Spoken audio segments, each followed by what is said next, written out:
দেশের ফুটবলের গোলপোস্ট যখন অরক্ষিত তখন দৃঢ় পায়ে এগিয়ে এলেন সাবেক ফুটবলাররা।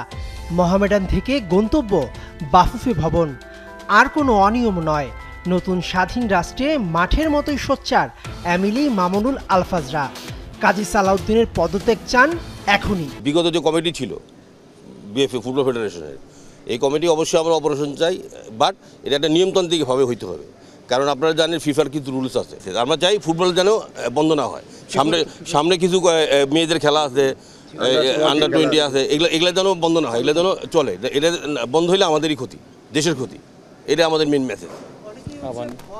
আমরা দেশের ফুটবলের উন্নয়নের জন্য আমরা প্লেয়ার অলওয়েজ ভালো কাজে আছি। ইনশাল্লাহ ফুটবল ফেডারেশনের সাথে এখনও আমরা আছি, ফুটবল ফেডারেশনের কাছে আছি।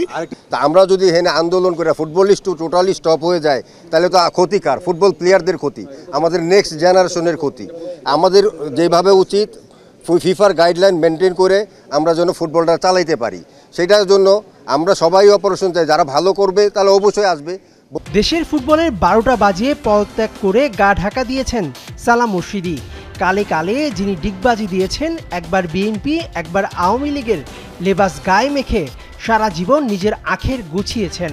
বাফুফের ফিনান্স কমিটি, রেফারিজ কমিটির হিসাব না বুঝিয়ে তিনি এখন পগার পার। তাকে খুঁজে বের করে বিচারের আওতায় আনার দাবি ফুটবলারদের। আগে কেন করলো না?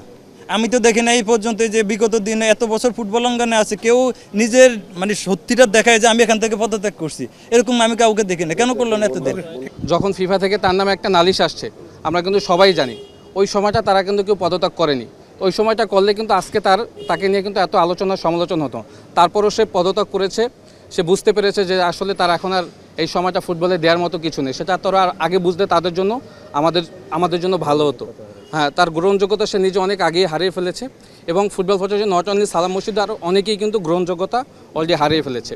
তো সেই জায়গা থেকে আমরা তো তাদের অপারেশন অবশ্যই চাই, তারা এখান থেকে অব্যাহতি দিক।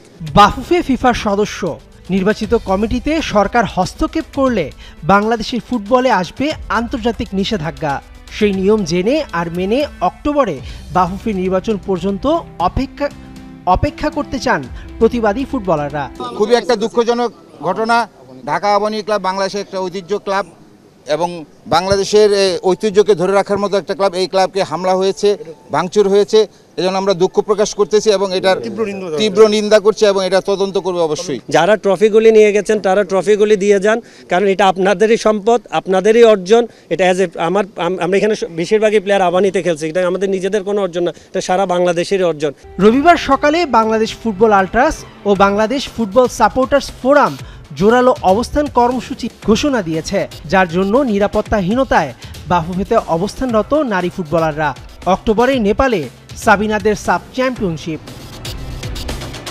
মেহেদী নাইম, ৭১।